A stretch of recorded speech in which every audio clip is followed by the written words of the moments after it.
Hello, everybody. Welcome into GSMC's Down by Contact Sports Podcast. I'm your host, Jeremy Lapidus. Today is Monday, April 14th. I hope everybody's having a great day so far. We have a lot to get into. Basketball finished up their regular season over the weekend. It's a big basketball-heavy show. We're going to start off with the playoffs as it is set. We'll go over the 3-6 and the 4-5 matchups in both the Eastern and the Western Conferences. Then we'll dive a little bit into the play-in games before getting into what's going on with the awards. Black Monday, some people fired in the NBA as well, and then we'll finish off our show taking a little bit of a peek at the transfer portal as Nico Iamaleava has officially entered the portal, no longer going to Tennessee. We'll talk about where he might end up and much more. But before we get into any of that, remember, if you would like to be an even bigger part of the show than you already are, all you need to do is go to gsmcpodcast.net. Or if you're on YouTube, you can use that super chat feature. If you do either of those two things, a message should pop up on the bottom of the screen for you, me, and everybody else around the world to see. If you do have a burning question about sports, anything at all that you would like to ask, go ahead and throw that in the comments. Throw it in the chat. I will get to it as soon as I possibly can. I appreciate everybody so much for sticking around, talking some sports with me here on a beautiful Monday, April 14th. But like I was saying, we are going to start off our show here with a little bit of a deep dive into what's going on in the NBA. The NBA playoffs officially set. The NBA playoffs, all seeds 1 through 6, I should say, are set. The play-in tournament will start tomorrow, and that's what we'll figure out where the 1 seed and the 2 seed get their matchup. But we're going to start off in the Eastern Conference. We're going to start off with the 3 seed Knicks taking on the 6 seed Pistons. This matchup is going to be one of the best of the first round. A lot of these matchups, I think, are set up to be pretty good. But this one is a matchup between a young and hungry Pistons squad, a Pistons squad that came from one of the worst seasons in NBA history last year to being a playoff team, not just a play-in team, but a playoff team this year, going up against a Knicks team that I think I can say had a little bit of a disappointing season. They claimed that 3 seed, they won 50 games, but at the end of the day, this is a Knicks team that still struggled against the best teams in the league. This is a series that I think is going to go a very, very long way. And the one thing that really concerns me with the Knicks, as it does with any other Tom Thibodeau team, is the fact that they play their starters so much. Jalen Brunson is coming off of an injury. He is someone that they desperately need. We saw them go 500 without him, which is fine. You've still got OG Anunoby, and you still have Cat, and you still have Mikal Bridges and Josh Hart and all these guys that are ready to go play a lot of basketball. But this is a team that is going to beat you with its starting 5. The Pistons, on the other hand, are big and physical. Big and physical, I think, are the opposite of what is good for the Knicks right now. And the way that the Pistons are playing, they're pretty hot right now. I know they dropped a couple to the Bucks down the stretch there at the end of the season going to that 6 seed. But still, this is a Pistons team that I think with their intensity and, again, their physicality is bad for a team like the Knicks, especially down the stretch. Now, I do think that this is going to be a 7-game series. I think this one goes down to the wire because Jalen Brunson is going to be able to be Jalen Brunson. Clutch player of the year, most likely Jalen Brunson is going to be able to step up and do his thing as he has all season long for the Knicks. But the Pistons are not a team you want to sleep on. Cade Cunningham has come out of his shell and playing like that number 1 pick that he is. Malik Beasley off the bench is over there for 6th man of the year. Again, they're big, they're physical, they play together, they play like they're having fun out there, and they're never out of a game. Their defense is pretty solid. Their offense, as long as it runs through Cade, and Cade is having a good night, kind of like Jalen Brunson, he can keep them in the game. This is going to be a tight series. I think the Pistons are just a little bit too young, and I think a Game 7 in the Garden is not going to be good for them. So I have the Knicks winning this one in 7 to take on the winner of the Celtics versus the 7 seed. The Pacers versus Bucks are the 4-5 seed, and I think this one is going to be a lot of fun. This is a rematch from the first round of last year's Eastern Conference first round series, where the Pacers took care of the Bucks pretty easily. A lot of that because injuries. This is a much different Bucks team now. You're most likely not going to have Damian Lillard. He's dealing with that blood clot issue, but you are going to have to deal with Giannis. And Giannis is playing out of his mind right now.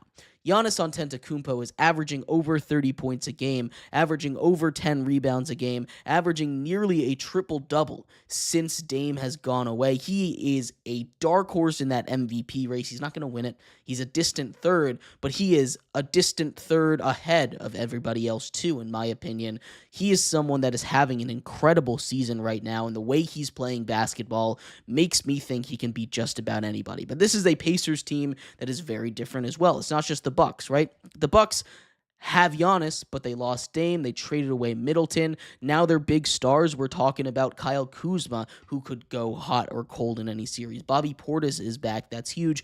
But the Pacers, a relatively similar team, still led by Halliburton, Siakam, in that core from last year, have a couple guys that have really stepped up recently this season.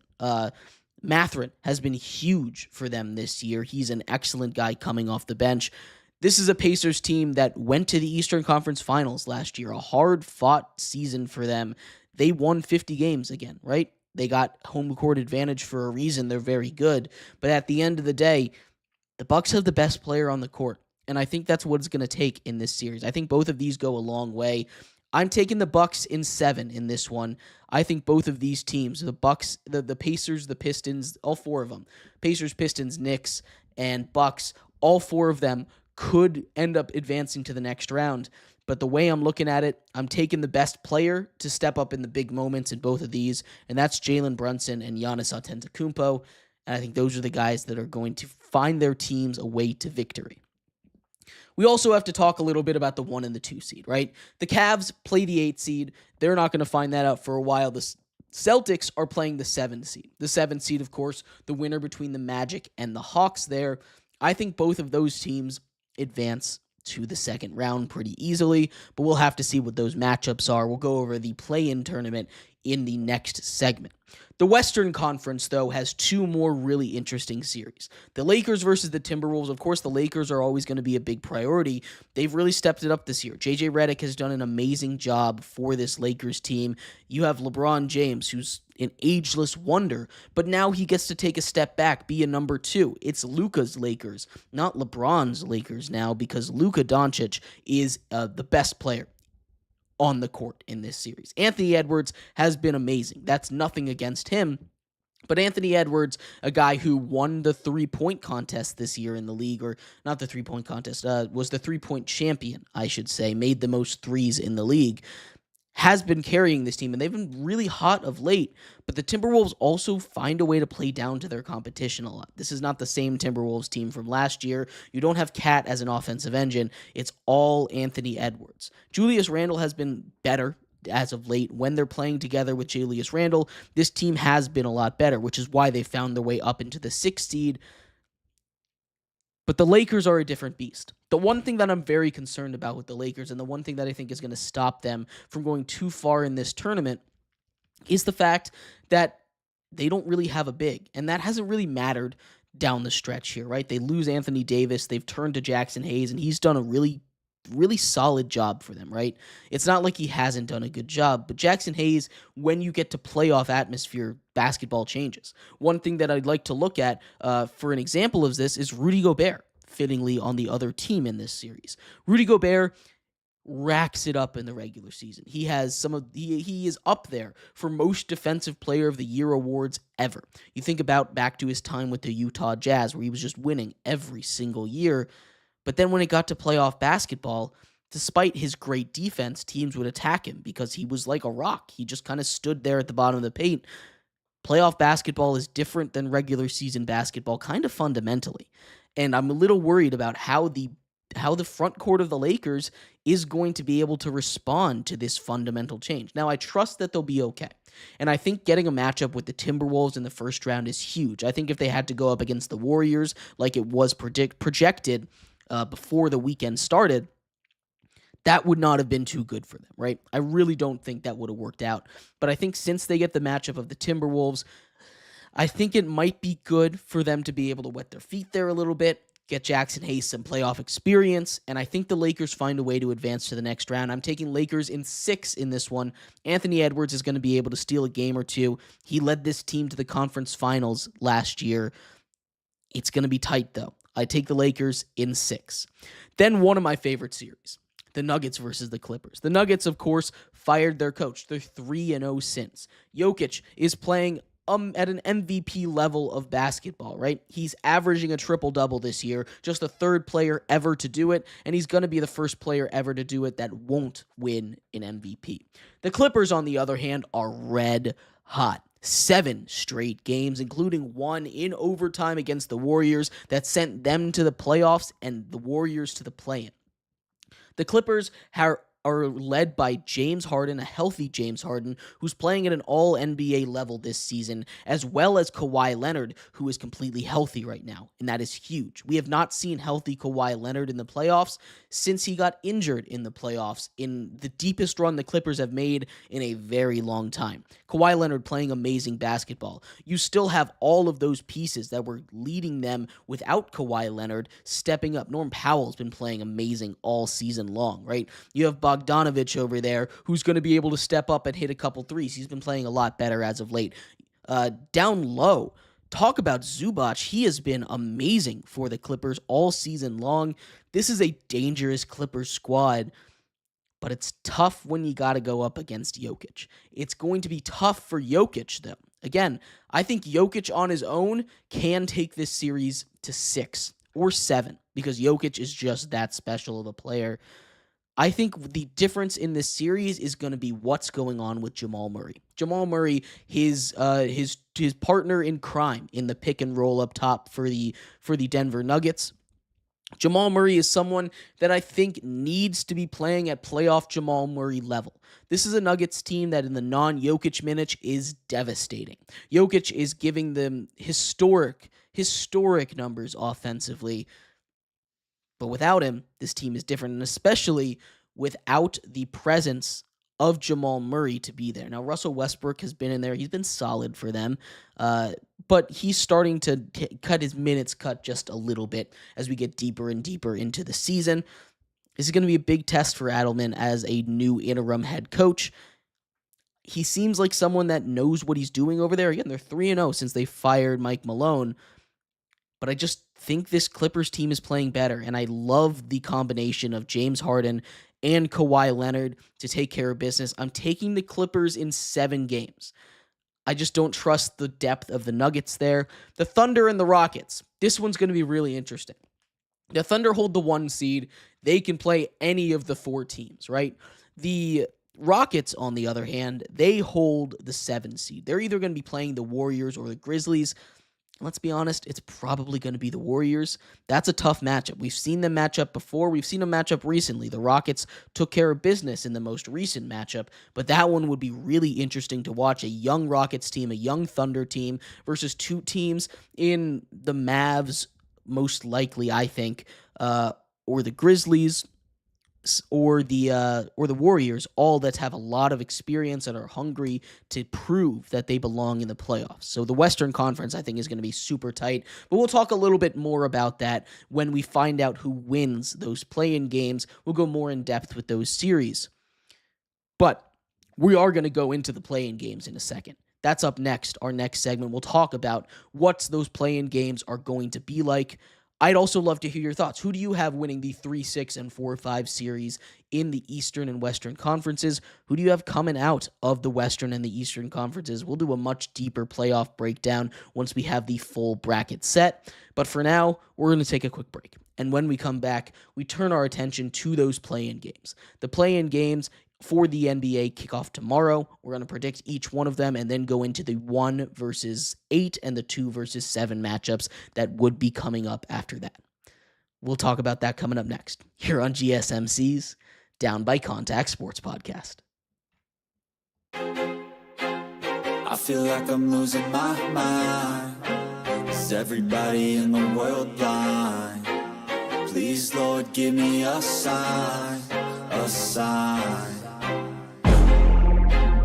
I feel like I'm losing my mind. Is everybody in the world blind? Please, Lord, give me a sign, a sign. I wanna be the greatest. Everybody on the fake shit. I look around and feel like everybody is the fakest. I make this every day and I'm impatient, hoping one day I blow up from the basement. Statement, the top is so vacant. I don't hear shit that I think is amazing. Waiting for my day when I'm playing sold out shows for 1,000 faces. Hey, give me that crown, get in my way and to be put down. It ain't your place, all this my town. If I want that shit, then I'll get it right now.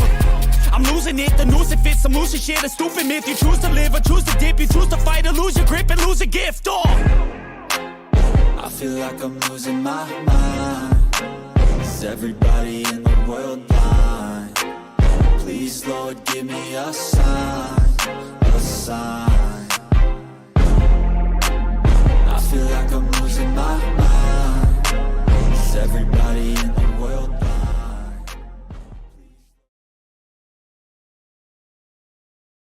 Welcome back to GSMC's Down by Contact Sports Podcast. I am your host, Jeremy Lapidus. Today is Monday, April 14th, if you were just tuning in. We just finished going over the playoff series that we know. That's the 3-6 and the 4-5 matchup in each of the conferences in the NBA. In this segment, we dip our toes into the play-in. The play-in games kick off tomorrow with the 7-8 matchups in both the East and the West. We're going to go through both of those games in the East and the West, as well as what the potential matchups with the 1 and 2 seeds in each conferences are. But before we do, remember, if you would like to be an even bigger part of the show than you already are, all you need to do is go to gsmcpodcast.net.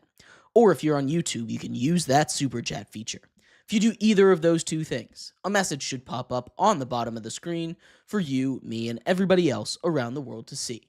If you do have a burning question about sports, anything at all that you would like to ask, go ahead and throw that in the comments. Throw it in the chat. I will get to it as soon as I possibly can. I appreciate everybody so much for sticking around, talking some sports with me here on a beautiful Monday, April 14th. But like I was saying, we are going to get into the NBA play-in tournament here. Of course, this is a new thing, and we're going to start off with the East because the East simply doesn't matter. And I hate to say that. I really do. But I can't foresee any of these teams making any kind of run except for potentially the Magic. And the way that the Magic can do it is not the way that you might expect. We're going to start off in the Magic versus Hawks matchup. That 7-8 matchup. The winner gets to play the Celtics. Ooh, what a prize in round 1. The loser plays for the 8 seed or the right to play the Cavs. And this is where things get interesting because the Magic are starting to get healthy. And I love this Magic team. This is a Magic team that I think is good enough to be a playoff team. The Hawks also playing good basketball right now, but the Magic might want to lose this one because I think playing the Celtics in round 1 is a death sentence for either of these teams, the Magic or the Hawks, and I'm really curious how these two teams will play it. I don't know about you, and this is not to be disrespectful to the Cavs because the Cavs were the better team this season than the Celtics. But I get this feeling that the Celtics are the team out of the East again. They haven't really turned it into high gear yet, and you just wait for that to happen. Once they do, this team, everyone in the East really is in trouble. They've dealt with injuries all season long. They've had to really be at full strength. I know you never want to try and lose, especially in a one-game series. But the Magic and the Hawks might want to think about what their game plan is. Of course, you're not going to go out and try and lose the game. I think the Magic, if the Magic are the better team than the Hawks, and I think they end up winning this one. But for both of these teams, it has to have crossed the back of their mind that, hey, maybe we want to play the Cavs. The Hawks have had success against the Cavs. The Magic have had success against the Cavs this season. Against the Celtics, not so much. So maybe they want to play the matchup, and maybe they want to play the Cavs in the first round. But that kind of feels a little blasphemous. I do think that both of these teams are better than the Heat, and I think the Bulls will also take care of business against the Heat in the first round in that 9-10 matchup. Then the Bulls would advance to play the loser of the Magic Hawks, which we'll say is the Hawks. That one I think is a true toss-up. I think I'm leaning towards the Hawks in this one. The way that they're playing basketball right now, I really do love. So I'm leaning with the Hawks in that one. Magic and the Hawks get that 7-8 seed. And again, I think if the Hawks get that 7 seed and the Magic get the 8 seed, they could give the Cavs a little bit of a fight. I think the Cavs and the Celtics still take it. I think the Celtics sweep whoever they play. I'm going to be completely honest with you. I don't see a world, I could see a world where maybe they take one, but I don't see a world where the Magic or the Hawks take out the Celtics. I could see one where the Magic push the Cavs to a little bit of a series. I think if the Magic end up playing the Cavs, that series could go 6 games, maybe 7. And the Magic I really like. So I don't think they'll end up winning it, but I do think they might give them a bit of a series there. I think the Cavs and the Celtics move on either way. But the real interest in the play-in tournament this year is on the Western Conference. The Kings and the Mavericks is the one that I do want to start with. Usually we'd start with the 7-8, but I want to start with the Kings-Mavs here because this one, while on paper it just doesn't sound that interesting, this one is really, really fascinating to me. Of course, the Mavs have been a story ever since the trade deadline, right? You move off of Luka Doncic, you bring in Anthony Davis, then injuries sweep over this team like nothing else. The Mavericks then come in and they get Anthony Davis back, they get Daniel Gafford back, they get all their main players back from the finals run they went on last season, plus Anthony Davis minus Luka. And now this is a Mavericks team that you start to see the vision with. Again, if Kyrie is healthy, I see the vision in this team for the short term. But again, like I said when the trade went down, they kneecapped themselves for 10 years, right? This is a Mavericks team I think can beat the Kings. I think they will end up playing for that 8 seed. And if you get them in a room against the Thunder, you get a defensive guy like AD in that room, it could be really interesting. I think the Warriors take care of business against the Grizzlies. I just think the way that the momentum is going for the Grizzlies is not it. I think Jimmy Butler, playoff Jimmy, of course, he thrives in those play-in games. He has lots of experience in that when playing with the Heat. He's taken these teams to the finals before, right? They would get a matchup then with the Rockets. And that one to me is fascinating. I love that matchup. We've seen them play. They've split the series before. This is a really young Rockets team, which I'm a little worried about, and playoff Jimmy is part of it too. That one's going to be a lot of fun. I think the Warriors do end up taking it, though. They would advance to the next round to potentially face off with the Lakers. That could be really fun to watch. I'm taking the Warriors. I'm taking the Warriors in the first round as well, and then I'm taking the Mavericks, the 10 seed, to make it to a game, to a series against the Thunder, where I think at the end of the day, they just don't have enough to pull it off. Anthony in the YouTube chat says, I think Miami loses a fan, but I don't think we have enough right now. He thinks in the East Conference, it's Orlando versus Chicago, and he doesn't think that Cleveland is as good as their record. Which I completely agree. I think that Orlando could give them trouble. Orlando's still dealing with some injuries, Anthony, which is why I'm hesitant to say that they'll win the series. But they did do some damage in the first round last time out. Again, a much different team, but I like this Magic team a lot. My preseason, I had them locked in as a 3 seed, which obviously that didn't happen. So crazy for me on that. But I do really like this Magic team a lot, and I think there's absolutely a world where they do give the Cavs a series. I just can't in good faith look at this Cavs team that's the number 1 seed and say they lose to a hobbled Magic team right now, but I do think it can go 6. But I do appreciate hearing your thoughts on the NBA play-in games. The NBA playoffs, of course, right around the corner, but that's not the only news in the NBA. There have been multiple coaches fired so far. Multiple more coaches will be fired. We'll talk about the one that got fired today with the Suns, as well as any other executives that were moved off of in the NBA's version of Black Monday. We'll be right back with that here on GSMC's Down by Contact Sports Podcast. Looking for your daily fix of sports talk without having to pay for it? GSMC Sports Network is available on YouTube. Just search GSMC Sports Network. Get your fix of daily sports talk shows on YouTube, absolutely free.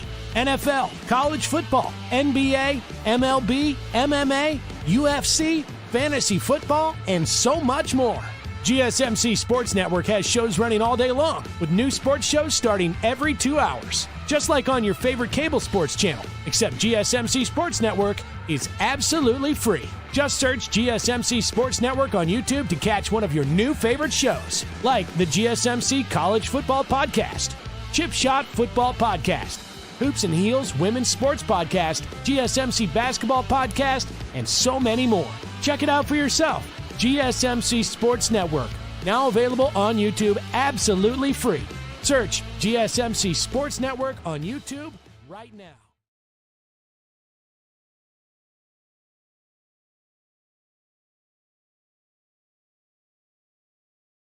For the best and latest podcasts available anywhere, go to the podcast app on your cell phone and type in GSMC to access free content-rich podcasts on health and wellness, book reviews, sports, entertainment, relationships, social media, movies, technology, finance, and even weird news. Subscribe and download the GSMC Podcast Network's family of shows, available everywhere podcasts are found.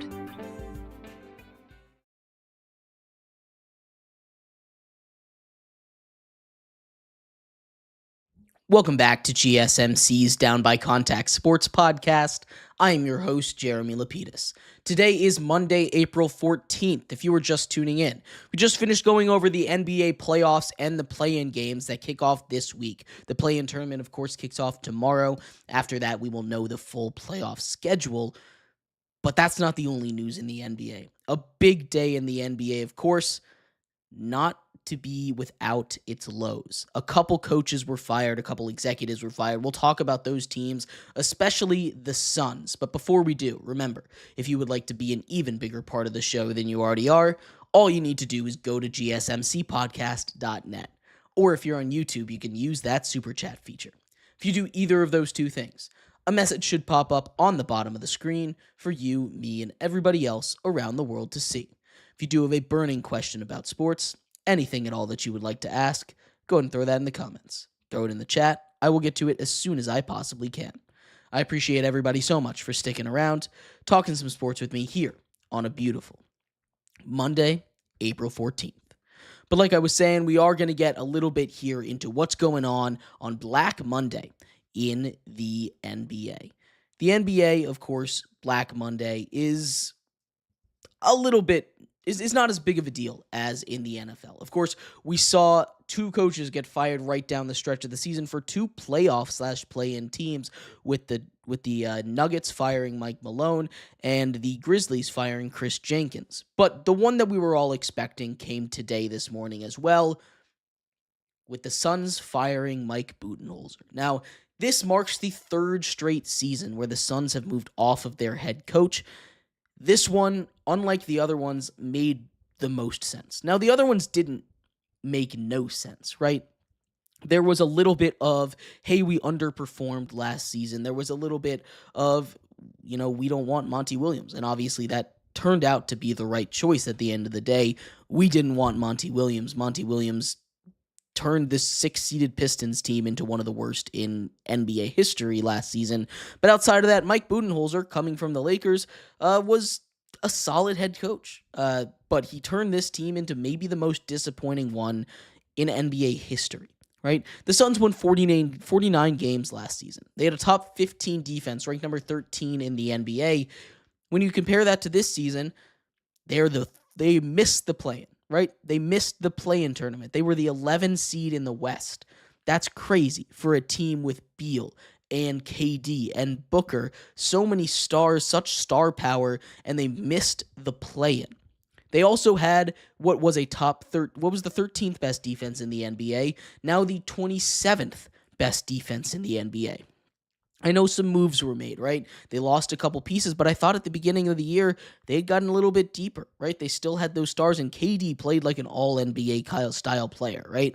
KD also most likely gone at the end of this season. That is a brutal blow to this team that had visions of winning a championship with him, right? They make it to the championship game, lose.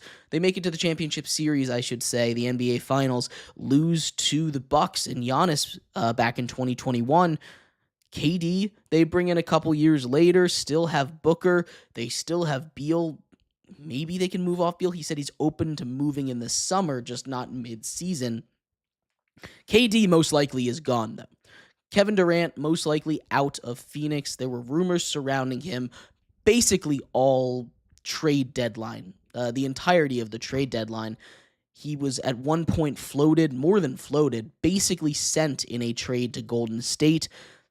That, of course, got vetoed by himself. He didn't want to go back to Golden State. So where might KD go now? Mike Budenholzer gone. First of all, the question is, where did the Phoenix Suns go from here? Are they going to continue to try to compete with just Booker? Are they going to try and reload? Do you think they can get enough back from a 37-year-old Kevin Durant to make this move work, to make this team still competitive? You're still going to have Booker. I don't see a world where they trade him, honestly. I have seen him in a couple trade rumors, maybe going back to Michigan, his home state, playing for the Pistons. I just don't see that happening. Maybe you can move off Beal, although that's a very, very tough contract to move off of. Kevin Durant, in his return, is the one I'm very interested in. Are they going to try and get players to match? Obviously, you need to match the salary there, but are you going to try and get players for now or picks for later? And that's going to be the most important move that the Suns make this offseason. I don't see them moving off Booker. They're going to try and move off Beal, but finding a new coach, this going to tell us a lot, right? If they go out and they get a guy like Mike Malone, recently fired from the Nuggets, they're trying to win basketball games, right? You're not going to bring in a guy like that and then put him into a tank. Maybe you go out and you get an assistant, an up-and-coming assistant. Then you may go and get it. Maybe that's when you go out and you trade Kevin Durant for 8 first-round picks, right? Something like that, something crazy.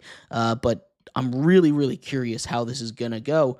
Likely landing spots for KD. I've seen the Nuggets tossed around a lot. The Thunder always in these discussions because they always have a bajillion picks. I think the Mavs are one that are really interesting. We've seen Nico Harrison take the brunt of everything so far for good reason.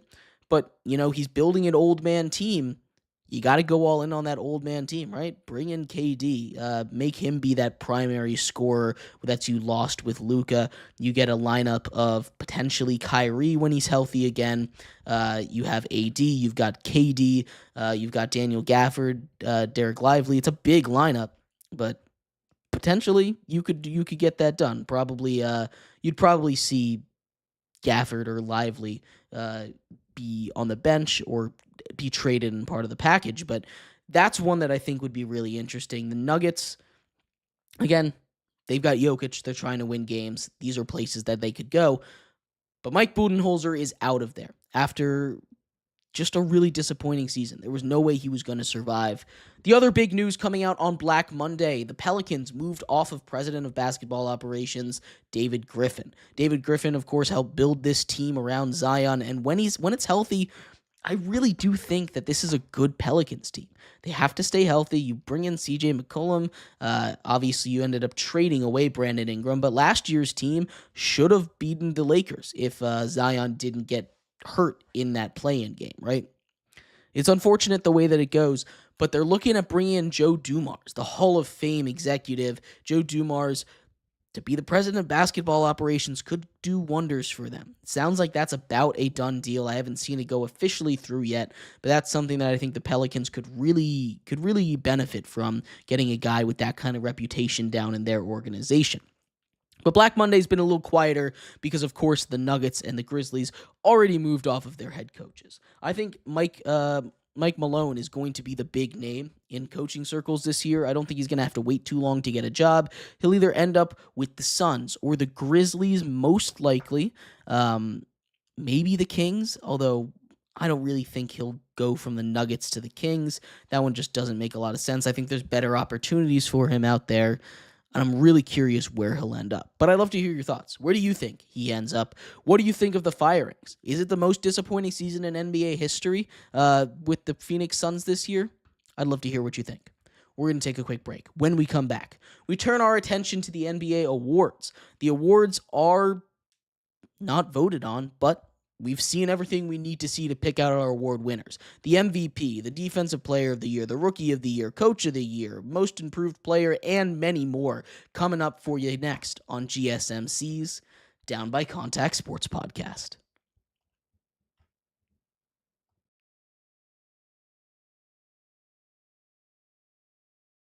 For the best and latest podcasts available anywhere, go to the podcast app on your cell phone and type in GSMC to access free content-rich podcasts on health and wellness, book reviews, sports, entertainment, relationships, social media, movies, technology, finance, and even weird news. Subscribe and download the GSMC Podcast Network's family of shows, available everywhere podcasts are found.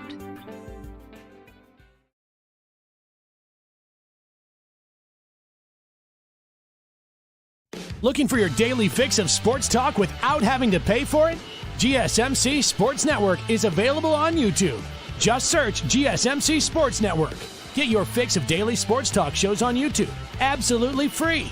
NFL, college football, NBA, MLB, MMA, UFC, fantasy football, and so much more.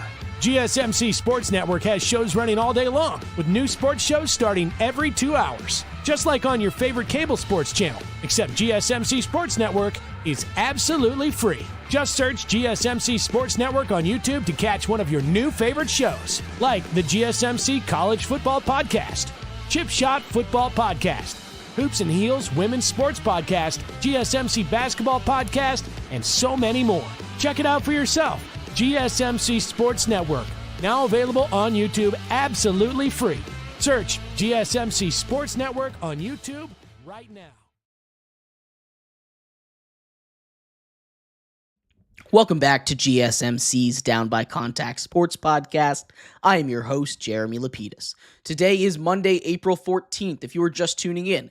We just finished going over everything you need to know about Black Monday in the NBA. Coaches have been fired, executives have been moved off of. In this segment, we take a look at the awards voting in the NBA. Who is going to win each and every single award? We'll go over all the major ones in just a second, but before we do, remember, if you would like to be an even bigger part of the show than you already are, all you need to do is go to gsmcpodcast.net. Or if you're on YouTube, you can use that super chat feature. If you do either of those two things, a message should pop up on the bottom of the screen for you, me, and everybody else around the world to see. If you do have a burning question about sports, anything at all that you would like to ask, go ahead and throw that in the comments. Throw it in the chat. I will get to it as soon as I possibly can. I appreciate everybody so much for sticking around, talking some sports with me here on a beautiful Monday, April 14th. But like I was saying, we are going to get a little bit here into what's going on with the NBA awards. We, of course, have a couple really tight races for some of the awards. The MVP is interesting. The Defensive Player of the Year award is wide open. I think there's some argument you could make for the sixth man. You could make an argument potentially for Coach of the Year and Most Improved Player there. These are all really interesting awards. Some of these are dead set with the answer, right? Rookie of the Year, for instance, we'll start with Stephon Castle from the Spurs. He's going to win that award. This was not the strongest rookie class by any stretch of the imagination. I think you'd be insane if you thought it was. But Stephon Castle really has raised himself above the rest of the fodder there. There's some solid rookies that I think could turn out to be something. We take a look at some of the Grizzlies rookies. We take a look at some of the Wizards rookies that have stepped up recently. These guys are going to be solid pros, but there aren't really anybody, there at least after 1 year, that I look at and I say, that guy is going to be a star. Stephon Castle, though, has separated himself from the rest of the rookie class, and I think him absolutely a lock for Rookie of the Year. Another one that I think is a lock, Clutch Player of the Year, Jalen Brunson. There's no one else that I think comes really close this year. This award, I mean, it's not one that I think is too big of a deal, but Jalen Brunson has that one locked up. As well as Executive of the Year going to Rob Pelinka for the Luka trade. He wins that one pretty easily, I think. And the last one that I think is a lock, although some people might have different answers, I can understand it, is the Coach of the Year. I think Kenny Atkinson for the Cavs is an absolute lock. He did the hardest thing that there is to do in the sport of basketball. He took a good Cavs team, a team that had the 4 seed last year in the East, into a great Cavs team, and he didn't even really change the roster to do it. Obviously, the trade deadline, they brought in DeAndre Hunter, but outside of that, this is a very similar Cavs team. They've got the same big three, big four that they had leading them last season with Donovan Mitchell and Evan Mobley and Jarrett Allen. You had a big improvement from a lot of these guys. Darius Garland, of course, took a huge leap this year, made his first All-Star game.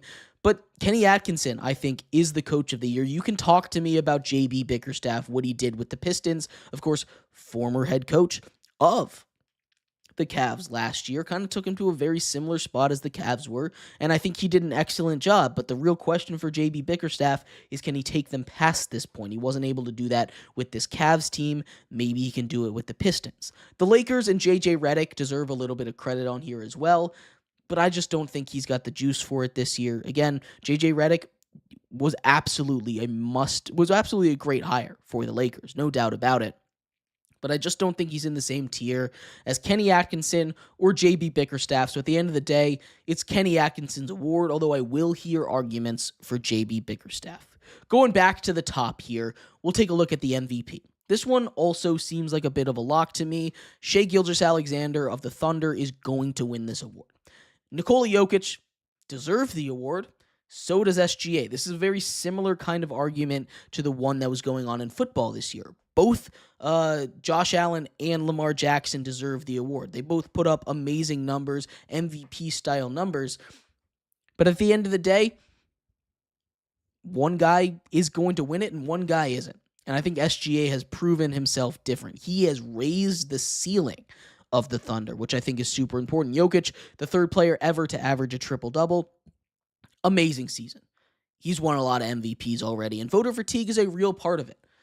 I think Jokic, again, has the better counting stats other than in the points category, right? SGA, a prolific scorer this year. You can talk about being a free throw merchant. He really isn't. He just drives so much more than everybody else.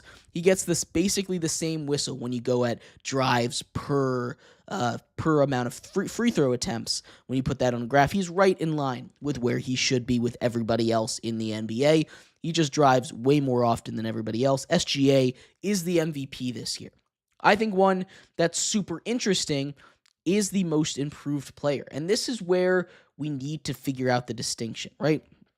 It's not comeback player of the year, right? So you're not going to go out and get an injured player like it is in the NFL to win it, but there's a couple really interesting arguments I've heard. Of course, Dyson Daniels seemed like the guy that's in charge here. Him on the Hawks, he leads the league in steals. Denny Avdia, after being traded from the Wizards to the Blazers, really stepped up as the guy that was keeping them in it down the stretch. They were in a bit of a playoff chase there, which was exciting for the Blazers. I love Denny Avdia as well. Those guys, I think, should fight for the award. But there's one more name that has been thrown around a little bit that I think is interesting in this one specifically, and that's Cade Cunningham. Cade Cunningham was the number one overall pick, but he really exploded into the guy this year. Whether that be because of coaching or because he developed finally this year, there's a lot of people that are heated about him. He is someone that I very easily could see winning this award. There is a massive jump. He is very improved, but he's also a former number one overall pick. And that's something that I think is really interesting to have this discussion about, right? Is it most improved player? Does it have to be someone that, you weren't expecting? Cade Cunningham's supposed to be this good. He went number one overall, but he still improved himself to this level, right? Nobody would have put Cade Cunningham as high up on the list as we all are now last season. Nobody would have done that. They would have been like, oh, he's got the chance to do it, but nobody would have actually put him there. He's done it now. He has risen to a superstar in this league, an all-star, someone that led a team to the playoffs as their main offensive engine.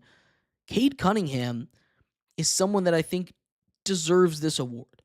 And I understand. Again, I do. I understand if you don't think he deserves this award. But Cade Cunningham is my most improved player of the year. He improved to a superstar. Again, he's supposed to be this. He's supposed to be that. Busts exist in the NBA. There's numerous number one overall picks that went number one overall picks that turned out to be nothing in the NBA. Having a big jump like this in your third season is huge. and I think Cade Cunningham deserves to be rewarded for it. The Sixth Man of the Year award, I think, goes to Peyton Pritchard. Again, not much of a discussion. He really stepped it up this year. He deserves that award for the Celtics. And the last big one that I wanted to talk about here for you was the Defensive Player of the Year. This one is the most wide open. You can talk about Evan Mobley, who was kind of second place behind Victor Wembanyama. Then Victor Wembanyama goes down, changing everything, right? He kind of took a step back in the second half. Could still be him after a dominant first half, but he did take a little bit of a step back in the second half. Amen Thompson for the Rockets is really interesting. That Rockets defense was one of the best in the league. They had a lot of active hand steals all across the top of that defense. Amen Thompson is an athlete amongst athletes, and Amen Thompson is someone that helped lead the Rockets to one of the best defenses in the NBA. He's up there as well as Draymond Green. And I think Draymond Green's case is really interesting. He, in the second half, helped lead the Warriors to the third best defense in the NBA. He's the quarterback of that defense. He's a very good defender.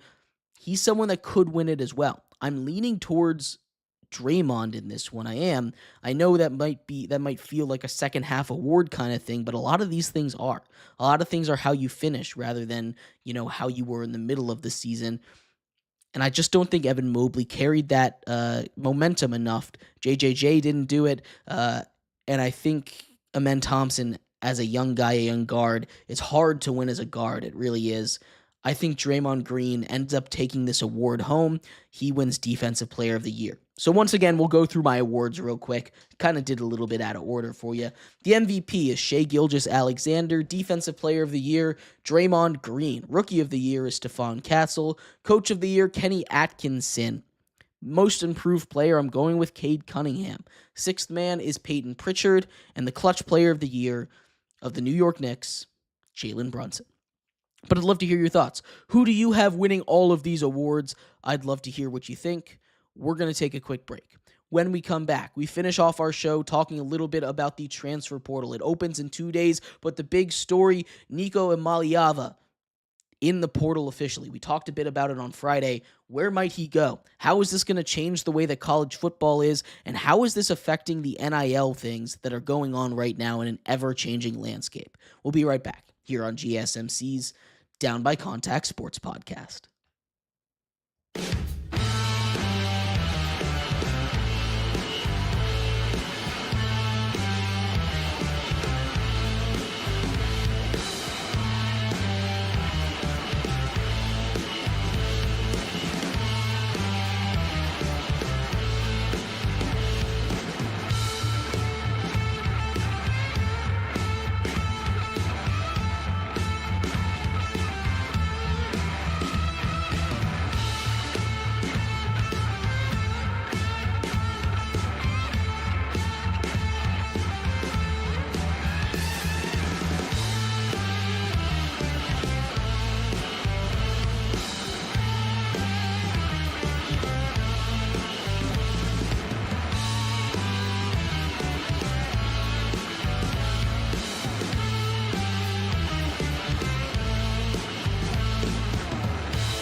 Welcome back to GSMC's Down by Contact Sports Podcast. I'm your host, Jeremy Lapidus. Today is Monday, April 14th, if you were just tuning in.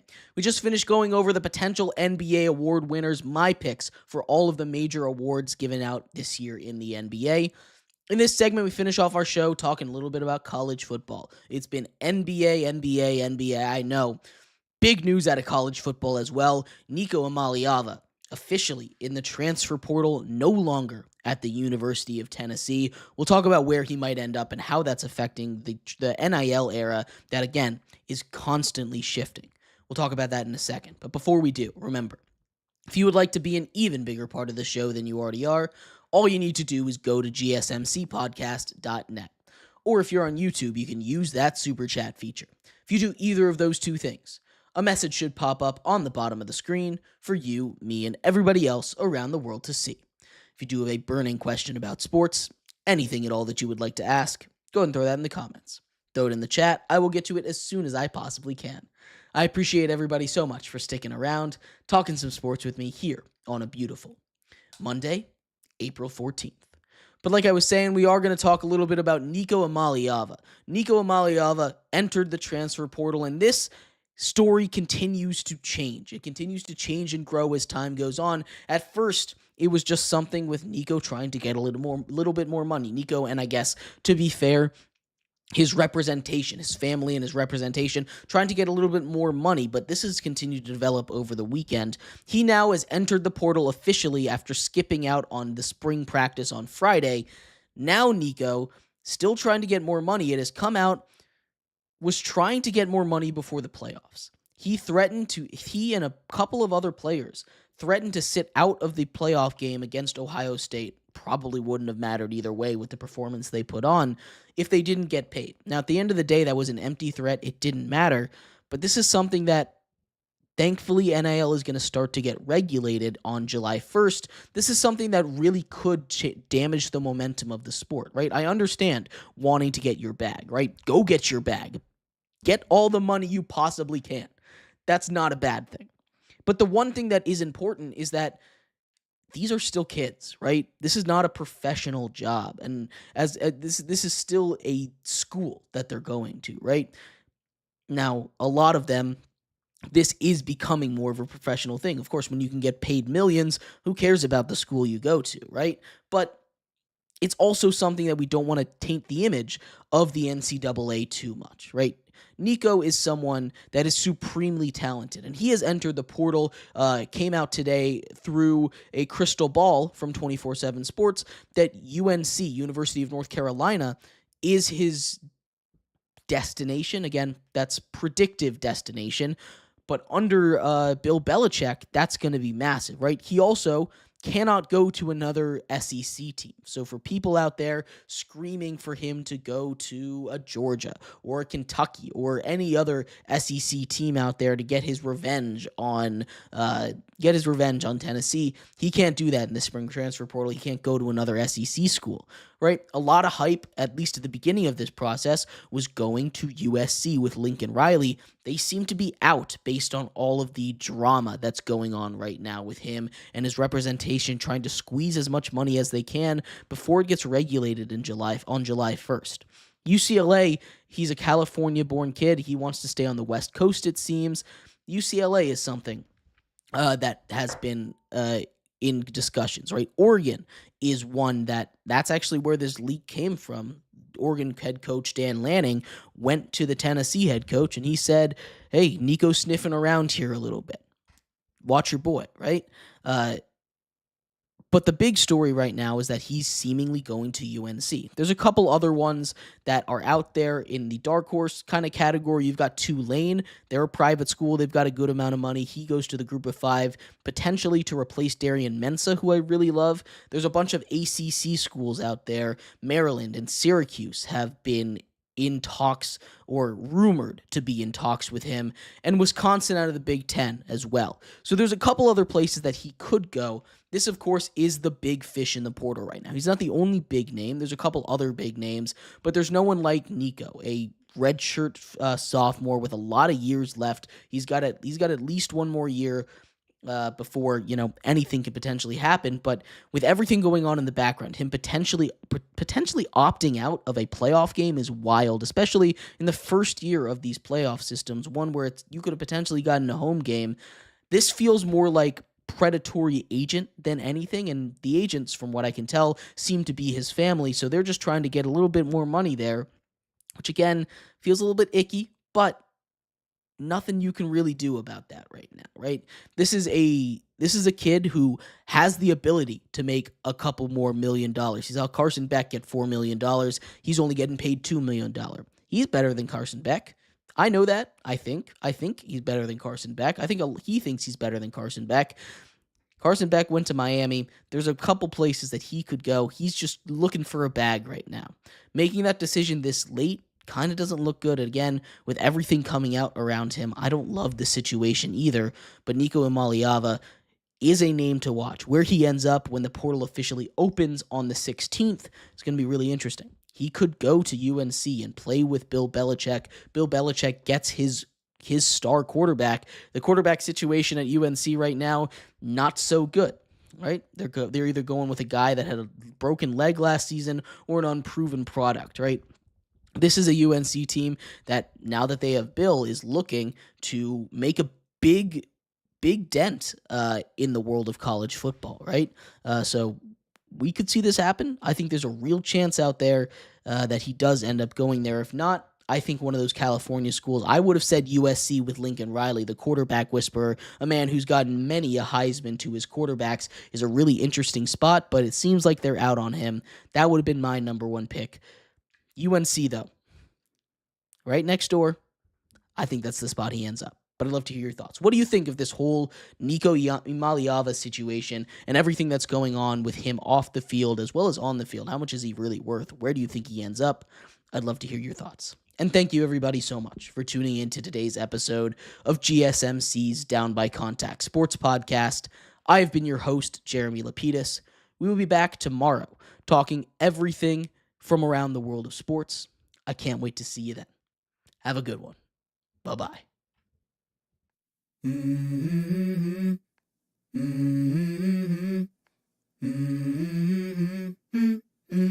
Let's go. I wake up to a little bit of drool on my pillow, feel like it's gonna be a bad day. Yeah, I'm tired of shit, and the coffee ain't hit yet, damn, ain't that great. I don't wanna go to